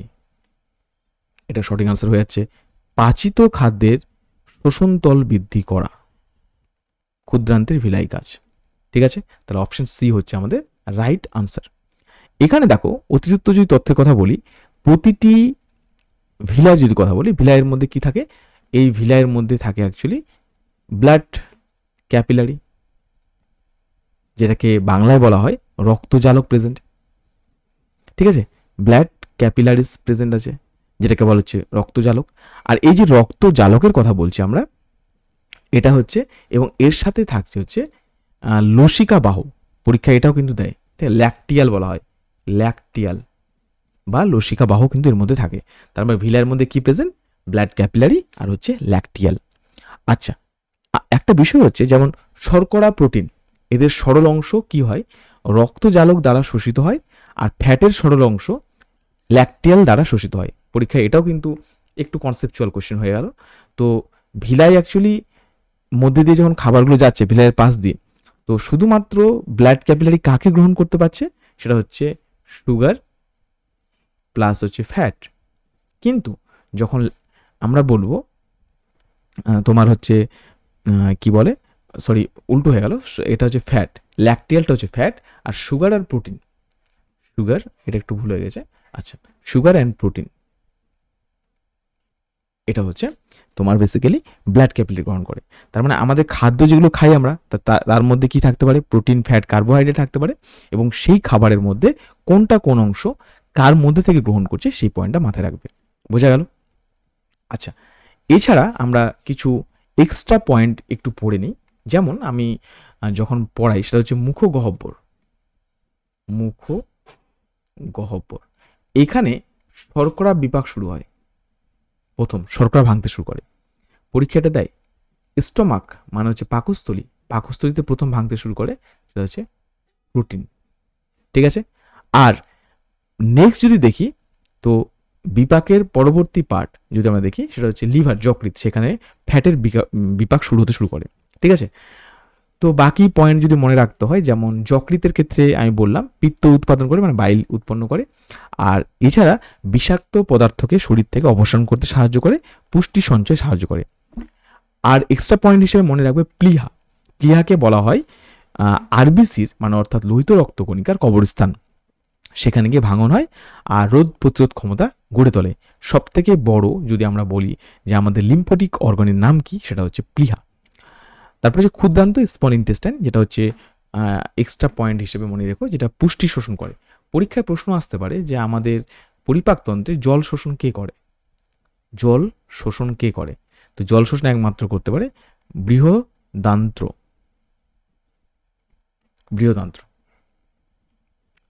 তাহলে এক্সট্রা পয়েন্ট দেখিনি কি বলেছে, ক্ষুদ্রান্তের ভিতরে প্রাচীরে আঙ্গুলের মতো অসংখ্য প্রক্ষেপ বা ভাঁজ থাকে, এদেরকে কি বলা হয়? ভিলাই, এক বচনে ভিলাস বলে। প্রতিটি ভিলাসের উপর আবার অসংখ্য আণুবীক্ষণিক প্রক্ষেপ থাকে, যাদের মাইক্রোভিলাই বলে। এই ভিলাই এবং মাইক্রোভিলাই একত্রে ক্ষুদ্রান্তের ভিতরে তরল ক্ষেত্রফলটাকে মানে তলের ক্ষেত্রফলকে বহুগুণ বাড়িয়ে দেয়, যার ফলে কি হয়, পাচিত খাদ্য যেমন গ্লুকোজ, অ্যামিনো অ্যাসিড, গ্লুকোজ কোথা থেকে পাই? গ্লুকোজ আমরা পাই হচ্ছে শর্করা থেকে। তাহলে প্রোটিন বিভাগের মাধ্যমে কি পাই? Amino acid. আর ফ্যাটি অ্যাসিড কোথায় পাই? ফ্যাটের বিভাগের ক্ষেত্রে। তো এইগুলো কি হয়, শোষণের একটা বিশাল তল পাওয়া যায়, যেটা সেই তলটা কে তৈরি করছে? ভিলাই এবং মাইক্রোভিলাই, এবং শোষণ প্রক্রিয়া অনেক দ্রুত ও কার্যকর সম্পন্ন হয়। এইটুকু মনে রেখো, ঠিক আছে? আচ্ছা, এবারে চলো আমরা পরবর্তী আমাদের যে প্রশ্ন, সেই প্রশ্ন হচ্ছে 61, মানব দেহের কোন কলার মাধ্যমে উদ্দীপনা এক স্থান থেকে অন্য স্থানে পরিবাহিত হয়? মানব দেহের কোন কলার মাধ্যমে উদ্দীপনা এক স্থান থেকে অন্য স্থানে পরিবাহিত হয়? তো এটার সঠিক আনসার হচ্ছে অপশন ডি, স্নায়ু কলা। এর আগের দিনেই আমি স্নায়ু কলার ব্যাপারে বলেছিলাম, তো আমি একটা অন্য দিক থেকে বলি, যেহেতু কলার ব্যাপারটা এসে এখানে আমাদের, তো কলাকে যদি আমরা দেখি 4 ধরনের কলা পাওয়া যায় শরীরের মধ্যে। ফার্স্ট হচ্ছে এপিথেলিয়াল বা আবরণী কলা, তারপরে হচ্ছে আমরা যদি দেখি যোগ কলা বা কানেকটিভ টিস্যু, ঠিক আছে? তাহলে এপিথেলিয়াল, কানেকটিভ, থার্ড হচ্ছে মাস্কিউলার, ঠিক আছে, এটুকু মনে রাখবে। আর ফোর্থ হচ্ছে নার্ভ টিস্যু। তাহলে আমরা টোটাল 4 ধরনের পেলাম। এখন বিষয় হচ্ছে এই যে মাস্কিউলার, এই মাস্কিউলারের ক্ষেত্রে যদি একটু এক্সট্রা পয়েন্ট পড়ি, যেহেতু এর আগের দিন আমরা নার্ভটা পড়েছিলাম, তো সেটাতে কি দেখতে পাওয়া যায়? পেশির যদি আমরা দেখি মাস্কুলারের মধ্যে 3টে মোটামুটি তোমাকে টার্ম জানতে হবে, 3টে ভাগ। একটা হচ্ছে স্মুথ, ঠিক আছে, স্মুথ মাসেল, বোঝা গেল? আচ্ছা, একটা হচ্ছে স্কেলিটাল মাসেল, আর একটা হচ্ছে কার্ডিয়াক মাসেল। এখন বিষয় হচ্ছে স্মুথ মাসেল যেটা, এই স্মুথ মাসেলে হচ্ছে এখানে কোনো দাগ থাকে না, দাগবিহীন। কিন্তু স্কেলেটাল মাসেল আর যেটা হচ্ছে তোমার কার্ডিয়াক মাসেল, এটার মধ্যে কি দেখা যায়? তোমার দাগ দেখা যায়, দাগযুক্ত। দাগ বলতে কি, এটা অনেকে হয়তো বুঝতে পারছো না, স্ট্রেটেড বলা হয় এটাকে, স্ট্রেটেড, দাগযুক্ত থাকে, ঠিক আছে, এর মধ্যে থাকে। এখন বিষয় হচ্ছে এই যে কার্ডিয়াকটার মধ্যে একটা কমন টার্ম আছে, পরীক্ষার জন্য এটাও জিজ্ঞাসা করে, সেটা হচ্ছে ইন্টারক্যালেটেড ডিস্ক বলা হয়। ইন্টারক্যালেটেড ডিস্ক, এই ইন্টারক্যালেটেড ডিস্ক কোথায় পাওয়া যায়? কার্ডিয়াক মাসেলের মধ্যে। কনসেপ্ট ক্লিয়ার হলো সবার? এইটুকু পয়েন্ট মনে রেখো। আচ্ছা, এর বাইরে কিন্তু আর সেরকম জানার দরকার নেই। তবে মাসেলের ক্ষেত্রে আরেকটা পয়েন্ট আমি বলে দিতে চাই, যেমন ধরো একটা হচ্ছে সার্কোলেমা। এটা কি? এটা হচ্ছে পেশিকোষের যে প্লাজমা মেমব্রেন, পেশিকোষের প্লাজমা মেমব্রেন, সেটাকে বলা হয় সার্কোলেমা। খাতার মধ্যে লিখে নিও যদি না থাকে, সার্কোলেমা। আরেকটা হচ্ছে পরীক্ষা দেয় সার্কোপ্লাজম। তাহলে এটা কি? সার্কোপ্লাজমটা বেসিক্যালি হচ্ছে পেশিকোষের সাইটোপ্লাজম। পেশিকোষের সাইটোপ্লাজমকে বলা হয় সার্কোপ্লাজম, ঠিক আছে? তো সার্কোলেমা কি? পেশিকোষের যে প্লাজমা মেমব্রেন সেটা সার্কোলেমা, আর পেশিকোষের যে সাইটোপ্লাজম সেটাকে বলা হয় সার্কোপ্লাজম। নেক্সট আরেকটা পয়েন্ট তোমাদের জানতে হবে, সেটা হচ্ছে সার্কোমিয়ারটা হচ্ছে কি বলো দেখি? সার্কোমিয়ারটা হচ্ছে পেশিকোষের মধ্যে, যদি আমরা একদম ইউনিটে যাই, ঠিক আছে, সেখানে দেখব জেট লাইন, একটা জেট লাইন থেকে পরবর্তী জেট লাইনের মধ্যবর্তী অংশকে বলা হয় সার্কোমিয়ার। আর পরীক্ষায় মাস্কুলার টিস্যু থেকে একটা পয়েন্ট আসে, জানতে চাই যে এদের ইউনিট কি, কোন প্রোটিন? সেটা হচ্ছে অ্যাক্টিন প্রোটিন, অ্যাক্টিন অ্যান্ড মানে এবং মায়োসিন। এই অ্যাক্টিন আর মায়োসিন এই দুটো প্রোটিনের সংকোচন প্রসারণের কারণেই তোমার কি হয়? আমাদের পেশি মুভ করতে পারে, ঠিক আছে? এক্সট্রা ইনফরমেশন কি বলেছে দেখো, স্নায়ুকলা নার্ভাস টিস্যু হলো মানবদের সেই বিশেষ কলা, পরিবেশ থেকে উদ্দীপনা গ্রহণ করে তাকে বৈদ্যুতিক সংকেতে রূপান্তরিত করে, সেই সংকেতকে দেহের এক অংশ থেকে অন্য অংশে দ্রুত পরিবহন করে। এই কলার প্রধান কোষ হলো নিউরন। তো আমাদের এই কারণেই আনসারটা কি নিয়েছিলাম? স্নায়ুকলা। কারণ কি বলেছে দেখো, এই জায়গায় বলেছিল যে উদ্দীপনা এক স্থান থেকে অন্য স্থানে পরিবাহিত হয়, ঠিক আছে, সেটা কে সাহায্য করে? এই কাজটি সম্পন্ন করে। পরবর্তী প্রশ্ন, সেটা হচ্ছে 62, হিমোফিলিয়া বি জন্য কোন ফ্যাক্টরের অভাবে হয়? তো হিমোফিলিয়া বি, এটা সঠিক আনসার হচ্ছে অপশন এই যে দেখো 9, মানে ফ্যাক্টর 9, ঠিক আছে? তো বি অপশনে ফ্যাক্টর 9। এটা হচ্ছে হিমোফিলিয়া কেমন ডিজিজ? এটা হচ্ছে এক্স লিঙ্ক ডিজিজ। হিমোফিলিয়াকে আমরা 3 ভাগে ভাগ করতে পারি, এ, বি আর সি। এখানে দেখো হিমোফিলিয়া এ, হিমোফিলিয়া বি আর হিমোফিলিয়া সি, এটা হচ্ছে অটোজোম। এটা পরীক্ষায় আসে, পরীক্ষায় অটোজোমাল, ঠিক আছে? অটোজোম দ্বারা হয়। আর এ আর বি হচ্ছে এক্স লিঙ্কড, মানে এটা একটা ব্যতিক্রম, পরীক্ষায় ওই জন্য সিটা দিয়ে দেয় আর কি। এক্সট্রা পয়েন্ট দেখে নিই। হিমোফিলিয়া একটি বংশগত রোগ যেখানে রক্ততঞ্জন প্রক্রিয়া ব্যাহত হয়, এর ফলে সামান্য আঘাতেও রোগীর দেহ থেকে রক্তক্ষরণ বন্ধ হয় না, ঠিক আছে? রক্ততঞ্জনের ফ্যাক্টর 8-এর অভাবে হয় হিমোফিলিয়া এ, আর হিমোফিলিয়া বি ফ্যাক্টর 9-এর কারণে হয়। এইটুকু জিনিস মনে রেখো। চলো নেক্সট হচ্ছে আমাদের 63 নম্বর প্রশ্ন রয়েছে, হটস্পট শব্দটি বা যে ধারণাটি প্রবর্তন কে করেন? সেটা হচ্ছে নরম্যান মায়ার্স। এখানে একটা ছোট্ট পয়েন্ট মনে রাখবে, যে এই নরম্যান মায়ার যে এটা আলোচনা করেছিল, সেটা হচ্ছে কি, তোমার হটস্পট হিসেবে চিহ্নিত করতে হলে কিছু রিকোয়ারমেন্ট থাকে, মানে কিছু শর্তকে প্রযোজ্যতা পেতে হবে। যেমন কমপক্ষে 1500 প্রজাতি থাকতে হবে সেই জায়গার মধ্যে, 1500টা প্রজাতি, ঠিক আছে? তাছাড়া 1500 যে প্রজাতির কথা বললাম সেটা হচ্ছে কেমন? এন্ডেমিক, ঠিক আছে? আচ্ছা, তার সাথে হটস্পট হওয়ার জন্য একটা গুরুত্বপূর্ণ অংশ, যে সেই অঞ্চলে উদ্ভিদ ছিল কিন্তু 70% বর্তমানে ধ্বংস হয়ে গেছে সেই অঞ্চলটা। আমাদের সিলেবাস অনুযায়ী এখানে দেখবে মোট 4টি হটস্পট রয়েছে ভারতে।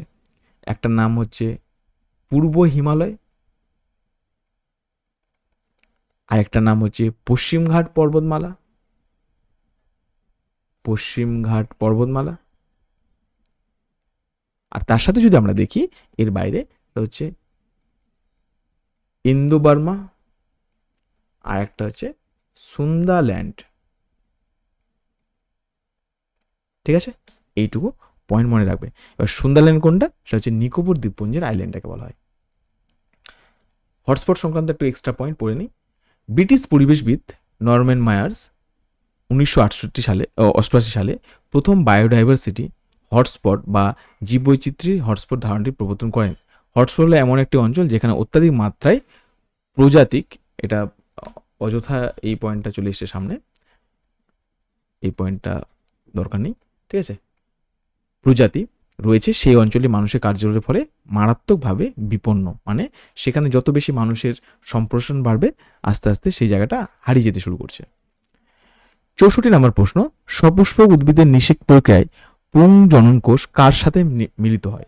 একদম খুবই সহজ প্রশ্ন, সেটা হচ্ছে এই পুরো ক্ষেত্রে ডিম্বাণুর ক্ষেত্রে, ডিম্বাণু দিকে মিলিত হয়।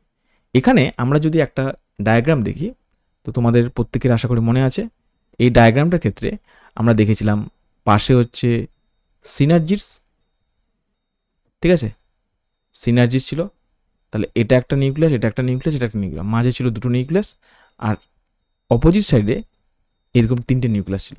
এগুলোকে বলা হয় অ্যান্টি পোডাল সেল, ঠিক আছে, এগুলোকে বলা হয় সিনার্জিস, ঠিক আছে।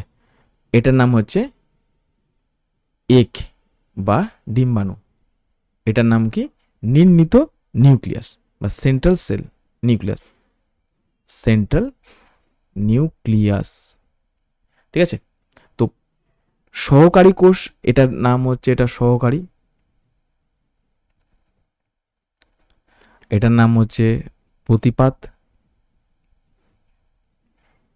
ঠিক আছে, আর সেন্ট্রাল মানে হচ্ছে নির্ণীত, এটা মনে রাখবে। এখন বিষয় হচ্ছে এই যে পুরো এই কনসেপ্টটার মধ্যে, তো পোলেন গ্রেন যখন আসে তো দুটো ভাগে ভাগ হয়, একটা যায় হচ্ছে ডিম্বাণুর কাছে আর আরেকটা যায় হচ্ছে সেন্ট্রাল নিউক্লিয়াসের কারণে, যার কারণে শস্য নিউক্লিয়াসটা কি হয়, এর আগের দিন আমি বলেছিলাম শস্য নিউক্লিয়াস সেটা হয়ে যায় 3n, আর যেটা ডিম্বাণু মানে জাইগোটটা হয়ে যায় কি 2n। এইটুকু জায়গা মনে রেখো, ঠিক আছে। এক্সট্রা পয়েন্ট চলে যায়, কি বলেছে, সপুষ্পক উদ্ভিদের নিষেক প্রক্রিয়াকে বলা হয় দ্বিনিষেক। কেন? কারণ দুইবার নিষেক হচ্ছে, একবার হচ্ছে ডিম্বাণু, একবার হচ্ছে সেন্ট্রাল নিউক্লিয়াস, বোঝা গেল এইটুকু পয়েন্ট। তো দ্বিনিষেক কেন, এই জায়গাটা কিন্তু আসতে পারে।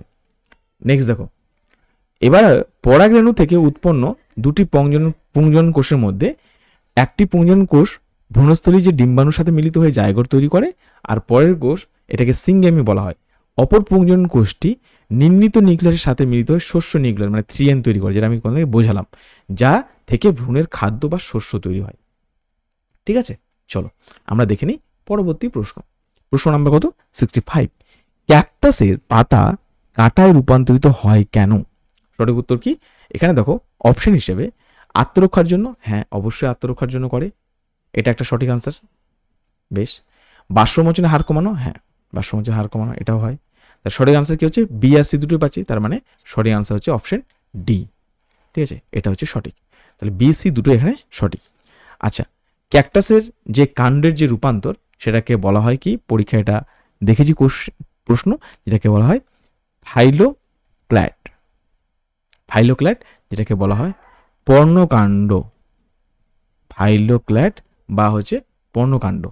এবারে তুমি দেখো ক্যাকটাস মরুভূমি অঞ্চলের উদ্ভিদ, জেরোফাইট, যেখানে জলের অভাব খুব বেশি, তাই এদের পাতায় দুটি প্রধান উপযোজন দেখা গেছে, আত্মরক্ষার জন্য কাঁটায় পরিণত হয়েছে, আর বাষ্প হার কমানোর জন্য পাতার পৃষ্ঠতল অনেক বেশি হওয়ায় বাষ্পমোচনের মাধ্যমে জল বেরিয়ে যায়, পাতা কাঁটায় পরিণত হয়, পৃষ্ঠতলের ক্ষেত্রফল কমে যায়, ফলে বাষ্পমোচনের হারও ভীষণভাবে হ্রাস পায় এবং দেহে জল সংগৃহীত থাকে। তাহলে এইটুকু পয়েন্ট তোমাকে অবশ্যই এই জায়গাগুলো মনে রাখতে হচ্ছে, ঠিক আছে।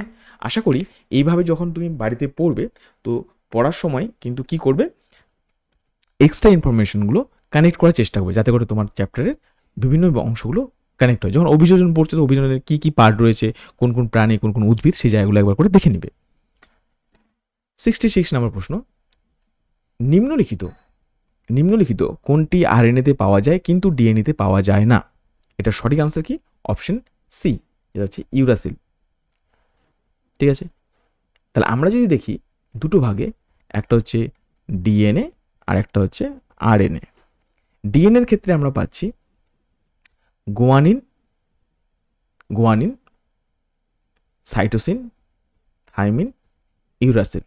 ঠিক আছে, তো এই যে পার্টটা পাচ্ছি, তো এইখানে দেখো যদি তোমরা এইভাবে ভাবো, ঠিক আছে, তো থাইমিন যে ইউরাসিলটা কিন্তু এখানে থাকে না, ইউরাসিলটা কথা হয়, ইউরাসিলটা চলে যাবে আরএনএর ক্ষেত্রে। তাহলে কি লিখবো, অ্যাকচুয়ালি এইভাবে থাকে, দেখো তাহলে কি পেলাম, গুয়ানিন, সাইটোসিন, থাইমিন, অ্যাডিনিন। সবসময় কি হয় রিলেশনশিপটা, এর সাথে টি, জি এর সাথে সি। এখানে লক্ষ্য করে বন্ধনীগুলোর দিকে তাকাও, এ টি হচ্ছে ডাবল বন্ড, জি সি হচ্ছে ট্রিপল বন্ড। তাহলে এখানে কি থাকে, এখানে দেখো জি থাকছে, সি থাকছে আর এ থাকছে। এই জায়গায় গিয়ে পরিবর্তনটা ঘটে, থাইমিনের জায়গায় চলে আসে কি ইউরাসিল। মনে থাকবে প্রত্যেকেরই। এখানে অনেকেই এটা ভুল করে দেয়, ঠিক আছে, থাইমিন আর ইউরাসিলকে এক জায়গায় করে দেয় ডিএনএর মধ্যে। ডিএনএর পুরো নামটা পড়বে, আরএনএর পুরো নামটা পড়বে। আচ্ছা, এখানে একটা কথা বলি, ডিএনএ যেটা তুমি দেখতে পাচ্ছ এটা, আচ্ছা এখানে লেখার দরকার নেই, এখানে পাশে ডিএনএ যে পার্টটা পাচ্ছ, এই ডিএনএটা হচ্ছে ডাবল হেলিক্স। আরএনএ যেটা হচ্ছে, এটা হচ্ছে সিঙ্গেল স্ট্যান্ড।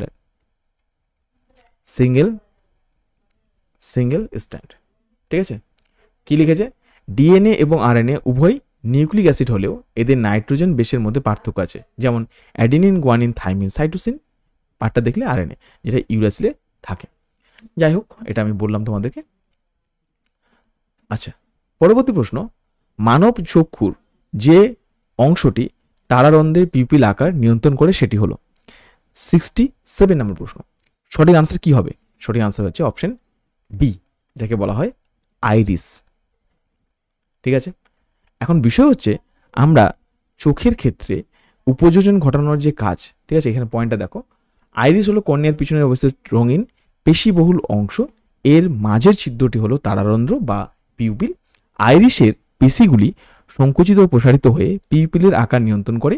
উজ্জ্বল আলোতে আইরিস পিউপিলকে ছোট করে দেয় এবং কম আলোতে বড় করে দেয়, যাতে সঠিক পরিমাণ আলো চোখে প্রবেশ করতে পারে। বোঝা গেল?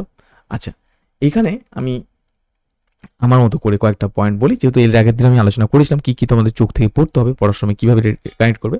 যেমন কর্নিয়া, এখানে বলে দিই, এটা হচ্ছে চোখের সবচেয়ে বাইরের দিকে স্বচ্ছ প্রতিসারক, যেটাকে আলোক প্রবেশ করতে সাহায্য করে। রেটিনাটা কি, সেটা হচ্ছে সংবেদীস্থ, যেটা প্রতিবিম্ব গঠন করে।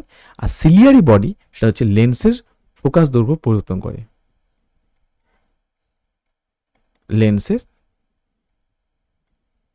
ফোকাস দৈর্ঘ্য পরিবর্তন করে। ঠিক আছে, এইটুকু মনে রেখো। আচ্ছা, এবারে চলে যাই 68। এখানে দেখো, জাইলেম কলায় কোন উপাদানটি সজীব? তো জাইলেমের মধ্যে দেখো কি কি রয়েছে, tracheid, trachea, xylem parenchyma, xylem তন্তু। এখানে সঠিক আনসার হয়ে যাচ্ছে জাইলেম প্যারেনকাইমা, এটা হচ্ছে কি সজীব। তাহলে আমরা অপশন হিসেবে বাকি পয়েন্টগুলো যদি আলোচনা করতে যাই, তাহলে আলোচনার মধ্যে আমরা অতিরিক্ত পয়েন্টটাকে দেখে নিই। কি বলেছে, জাইলেম একটি জটিল স্থায়ী কলা যা 4টি উপাদান নিয়ে গঠিত। ফার্স্ট হচ্ছে ট্র্যাকিড, যেটা হচ্ছে মৃত কোষ, জল পরিবহন করে। ট্রাকিয়া হচ্ছে মৃত কোষ, জল পরিবহন করে।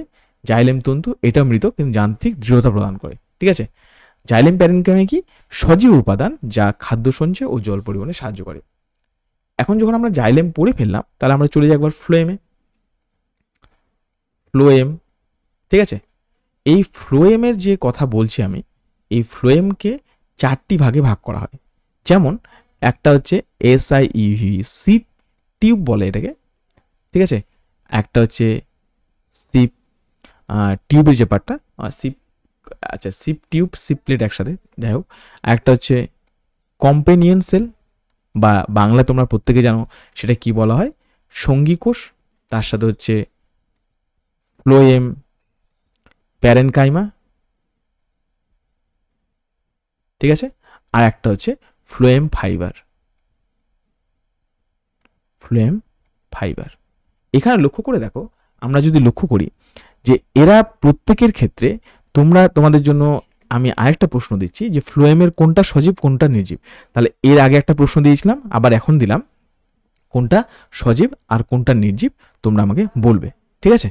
আচ্ছা, এখানে একটা গুরুত্বপূর্ণ পয়েন্ট আমার দিক থেকে মনে হয় তোমরা যদি এটাকে পড়ো তোমাদের কাজে দিবে, সেটা হচ্ছে এই যে দেখো সিপ টিউব, এটা হচ্ছে ছিদ্রযুক্ত একটা প্লেট দ্বারা থাকে। সিপ টিউব এটা হচ্ছে ছোট ছোট ছিদ্রযুক্ত। আচ্ছা, কম্পোনেন্ট সেল এটা হচ্ছে সিপ টিউবের সাথে থাকে, এর সাথে যুক্ত থাকে, এটাকে পুষ্টি সরবরাহ করে, ঠিক আছে, শক্তি যোগান দেয়। ফ্লোয়েম প্যারেনকাইমা যেটা, এটা খাদ্য সংরক্ষণ ও পার্শ্ববর্তী কোষে পরিবহনে সাহায্য করে। ফ্লোয়েম ফাইবার এটা হচ্ছে শক্তি ও যান্ত্রিক দৃঢ়তা যোগায়, ঠিক আছে। এইটুকু পয়েন্ট মনে রেখো। আচ্ছা, আমাদের এটা হলো পরবর্তী প্রশ্ন। সে প্রশ্ন নাম্বার হচ্ছে আমাদের কত? প্রশ্ন নাম্বার হচ্ছে কোন হরমোনের অভাবে ডায়াবেটিস ইনসিপিটাস রোগ দেখা যায়? কোন হরমোনের প্রভাবে ডায়াবেটিস ইনসিপিটাস রোগ হয়? এটার সঠিক উত্তর কি হবে? এটা অলরেডি লাস্ট দিনে আমরা আলোচনা করেছি, তাহলে এটা নিয়ে বিশেষ যাওয়ার দরকার নেই। সেটা হচ্ছে অপশন সি, যেটাকে এডিএইচ বলা হচ্ছে, anti diuretic hormone. Diabetes mellitus, ঠিক আছে, ডায়াবেটিস কোন হরমোনের অভাবে ডায়াবেটিস ইনসিপিটাস রোগ হয়? তাহলে এটা আমরা পেলাম। এবারে দেখো ডায়াবেটিস মেলিটাস পরীক্ষায় আসে, ঠিক আছে, সেটা কার জন্য হয়? সেটা হচ্ছে ইনসুলিন। তাহলে এ কি? ডায়াবেটিস মেলিটাস, এইটুকু পয়েন্ট জেনে রাখো। কি বলেছে দেখো, অ্যান্টি ডাইউরেটিক হরমোন বা নামটা পরীক্ষায় এটাও আসে ভেসোপ্রেসিন, পশ্চাৎ পিটুইতে খরিত হয়। এই পশ্চাৎ পিটুইটি থেকে আরেকটা হরমোন খরিত হয়, তার নাম হচ্ছে এডিএইচ ছাড়া অক্সিটোসিন। পরীক্ষা এটা দেয়। আমরা অক্সিটোসিনের ফাংশন আজকে কিন্তু অলরেডি পড়ে ফেলেছি।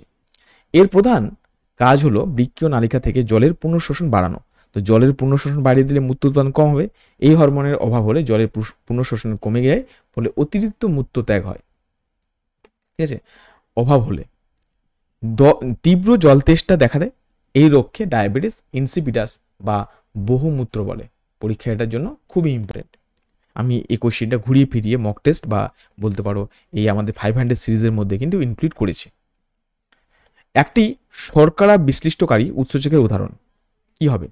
সঠিক উত্তর হয়ে যাচ্ছে এখানে অপশন হিসেবে অপশন সি, যেটাকে বলা হচ্ছে টায়ালিন। তো চলো দেখে নিই পরবর্তী পয়েন্ট। টায়ালিন বা স্যালিভারি অ্যামাইলেজ মানুষের লালারসে উপস্থিত, মানে মুখের কথা বলা হয়েছে, একটি উৎসেচক। আমি কিছুক্ষণ আগে তোমাদের বলছিলাম যে প্রথম যে খাবারটা আমাদের বিশ্লিষ্ট হয় সেই খাবারটার নাম কি? সেই খাবারটার নাম হচ্ছে আমাদের শর্করা, এবং যা মুখগহ্বরের শ্বেতসার বা স্টার্চকে ভেঙে মল্টেজে পরিণত করে। অর্থাৎ এটি একটি শর্করা বিশ্লেষণকারী অ্যামাইলোলাইটিক উৎসেচক। প্রত্যেকে এইটুকু জায়গায় আশা করি তোমরা প্রত্যেকে বুঝতে পেরেছো, এটার কোনো ডাউট থাকার কথা নয়, ঠিক আছে। আমরা চলে যাই হচ্ছে এই জায়গারই একটা ছোট্ট এক্সট্রা ইনফরমেশনের জন্য। সেটা হচ্ছে এই যে দেখো, আচ্ছা এখানে দেখো পেপসিন, এটা রয়েছে যে পেপসিন একটা, আর একটা রয়েছে হচ্ছে ট্রিপসিন। এই যে পেপসিন আর ট্রিপসিন এরা দুজন কি কাজ করে দেখো, লিখে রাখবে। সেটা হচ্ছে প্রোটিনকে বিশ্লেষণ করে, মানে প্রোটিন ব্রেকডাউন বলা হয়, বা প্রোটিনকে ভেঙে দেয়, প্রোটিন ভাঙতে সাহায্য করে পেপসিন আর ট্রিপসিন। লাইপেজ যেটা আছে, লাইপেজ হচ্ছে ফ্যাট পরিপাককারী উৎসেচক। ফ্যাট পরিপাককারী উৎসেচক হচ্ছে কি? লাইপেজ। পরবর্তী প্রশ্ন যাওয়ার আগে আমরা একটা ছোট্ট ইনস্ট্রাকশন পড়ে নিই, যেটা আমাদের খুবই ইম্পর্টেন্ট। সেটা হচ্ছে এখানে 71 থেকে 75 যে আমরা প্রশ্ন রেখেছি তাদের প্রত্যেক মান 2। এদের উত্তর কেমন হবে? এক বা একাধিক উত্তর সঠিক হতে পারে, ঠিক আছে। এটা মনে রাখবে যারা নতুন একবারই প্রিপারেশন নিচ্ছ বা এবার প্রথমবার পরীক্ষায় বসতে যাবে। ডারউইনের প্রাকৃতিক নির্বাচন তথ্যের মূল প্রতিপাদ্য বিষয় হলো, এখানে সঠিক আনসার কি হবে? 3টে, এ, বি অ্যান্ড হচ্ছে সি। প্রত্যেকে মনে রাখবে, এটার ডিটেলসে কিছু বলার দরকার নেই। দেখো, চার্লস ডারউইনের প্রাকৃতিক নির্বাচন তথ্যের মূল ভিত্তি হলো অত্যাধিক হারে বংশবিস্তার। প্রতিটি জীব তার ক্ষমতার, কি বলেছে দেখো, ক্ষমতার চেয়ে বেশি সন্তান উৎপাদন করে। অস্তিত্বের জন্য সংগ্রাম, সীমিত সম্পদ ও পরিবেশের বাধার কারণে জীবদের বেঁচে থাকার জন্য সংগ্রাম করতে হয়। পরিবেশের সাথে অভিযোজন এবং প্রকরণের উদ্ভাবন, যে সমস্ত জীবের মধ্যে সহায়ক প্রকরণভেদ থাকে তারা পরিবেশে সহজে অভিযোজিত হয়, প্রাকৃতিক নির্বাচন জয়ী হয়। অর্জিত গুণের বংশাবলী মানে ল্যামার্কের তথ্য দিয়েছিল, এটা ডারউইনের নয়, যেটা আমি তোমাদের একদিন বুঝিয়েছিলাম যে বাবা মা দুজনে যদি বডি বিল্ডার হয় সন্তানের কাছেও বডি যাওয়ার কথা নয়, কিন্তু ল্যামার্ক বলছে যে পরিবেশ থেকে যদি কিছু শেখে সেটা কিন্তু চলে যাবে, তাহলে এটাই ভুল। ঠিক আছে, চলো প্রশ্ন হচ্ছে 72, মানবদেহে দ্বৈত সংবহন। তাহলে মানবদেহে দ্বৈত সংবহনের কথা বলা হয়েছে এখানে, ডবল সার্কুলেশন, সেটা কি কোন কোন অপশনটা হবে? তাহলে অপশন হিসাবে দেখো এ নাম্বার অপশনটি ঠিক আছে, বি ঠিক আছে, আর সি ঠিক আছে। ফুসফুসের শিরা বা কার্বন ডাইঅক্সাইড যুক্ত রক্ত বহন করে না, এটা হচ্ছে ভুল। তাহলে এই পয়েন্টটা মনে রাখবে। দেখো রক্ত প্রতিচক্রে হৃৎপিণ্ডের মধ্যে দুবার প্রসারিত হয়, একটি দ্বৈত সংবহন, একবার ফুসফুসের সংবহন, একবার হচ্ছে সিস্টেমেটিক সংবহন। ডান অলিন্দ থেকে কার্বন ডাইঅক্সাইড যুক্ত রক্ত ফুসফুসে প্রবেশ করে, এটি ফুসফুসের সংবহনের অংশ। বাম অলিন্দ থেকে অক্সিজেন যুক্ত রক্ত ফুসফুস থেকে প্রবেশ করে, এটা হচ্ছে কিসে? এটাও ঠিক আছে, কিন্তু লাস্ট পয়েন্ট আমরা ভুল পেলাম। পরবর্তী প্রশ্ন, থ্যালাসেমিয়া রোগ সম্পর্কিত সঠিক বক্তব্যগুলি হলো, সঠিক আনসার কি? এটি একটি অটোজোমাল প্রচ্ছন্ন জিন গঠিত রোগ, অবশ্যই ঠিক আছে। এর ফলে হিমোগ্লোবিনের গঠনগত ত্রুটি দেখা যায়, এটাও ঠিক আছে। এটি একটি লিঙ্গ সংযোজন না, আমরা যেহেতু অলরেডি অটোজোমাল পড়ে ফেলেছি, তার মানে এটা একটা ভুল। এই রোগে আক্রান্ত ব্যক্তির রক্তে অক্সিজেনের পরিমাণ স্বাভাবিক থাকে। যদি থ্যালাসেমিয়া দেখা যায়, থ্যালাসেমিয়ার ক্ষেত্রে তুমি যখন দেখবে এটা কিন্তু অক্সিজেনের ব্যাপারটা আসবে না, ঠিক আছে। হিমোগ্লোবিন তো অ্যাকচুয়ালি ভেঙে যাচ্ছে, সে ভালোভাবে কাজ করতে, তাহলে অক্সিজেন তো পরিবহন করতে পারবে না ভালোভাবে, তাহলে অপশন 73, ঠিক আছে। ব্যাস, নেক্সট দেখো 74, জীব বিবর্তন, যেটাকে বায়োম্যাগনিফিকেশন বলছে। বায়োম্যাগনিফিকেশনে যে পয়েন্টটা হচ্ছে ডিডিটি পারদঘটিত যৌগ, সেলুলোজ, ক্যাডমিয়াম। তো সঠিক উত্তর হচ্ছে দেখো 74 এখানে ডিডিটি, এটা হয় পারদঘটিত যৌগ, হ্যাঁ। সেলুলোজ বা ক্যাডমিয়াম জড়িত, তাহলে সেলুলোজটা হবে না কারণ উদ্ভিদের মধ্যে থাকে, আর ক্যাডমিয়াম, তার সঠিক আনসার হচ্ছে এটা। লাস্ট প্রশ্ন আজকে আমাদের, মাইটোকন্ড্রিয়ার সঠিক কাজগুলো হলো। সঠিক এই আনসারের মধ্যে অপশন এ, যেটাকে পাওয়ার হাউস বলা হচ্ছে, অপশন সাধক সংশ্লেষ না, একদমই না। অপশন সি, নিজস্ব ডিএনএ রাইবোজোম আছে, অবশ্যই ঠিক। এটি ক্রেবস সক্রিয়, ঠিক। তাহলে এখানে কয়টা? 3টে অপশন পেলাম। এখানে আমি কয়েকটা পয়েন্ট বলতে চাই। একটা হচ্ছে মাইটোকন্ড্রিয়া, তার সাথে হচ্ছে ক্লোরোপ্লাস্ট, এই দুটোর মধ্যে 70s রাইবোজোম থাকে। আচ্ছা, আমাদের যদি দেখি ইউক্যারিওটিক অ্যান্ড হচ্ছে প্রোক্যারিওটিক, এই দু ধরনের সেল। ইউক্যারিওটিকের মধ্যে থাকে হচ্ছে 80s, আর প্রোক্যারিওটিকের মধ্যে থাকে 70s, এটা পরীক্ষা আসে। কিন্তু দেখো ইউক্যারিওটিক কোষের আন্ডারে এরা হচ্ছে দুজন, কিন্তু দেখো দুজনের মধ্যে কি পাচ্ছি? 70s, ওই জন্য কোশ্চেনটা দেয়, ঠিক আছে। আচ্ছা, আরেকটা জিনিস বলতে চাই, সেটা হচ্ছে রাইবোজোম যে গঠন হয় সেটা কোথায় তৈরি হয়, এটাও পরীক্ষা আসে, নিউক্লিওলাস এর মধ্যে, ঠিক আছে। এইটুকু পয়েন্ট পড়লে হলো। যদি তোমাদের ভিডিওটা ভালো লাগে অবশ্যই কমেন্ট করো আর লাইক দিও, আর যদি তোমাদের কোনো ডাউট থাকে অবশ্যই আমাকে হোয়াটসঅ্যাপে জানাবে, ঠিক আছে। যদি তোমরা নতুন হও ক্লাসে, তাহলে অবশ্যই ক্লাসে জয়েন করো, মক টেস্টগুলো দাও, তার সাথে এই ভিডিওগুলো দেখো, নিশ্চিন্তে তোমার 2025-এর যে এএনএম জিএনএম পরীক্ষা সেটা খুব ভালো হবে, ঠিক আছে। আজকে এই পর্যন্ত, থ্যাংক ইউ সো মাচ।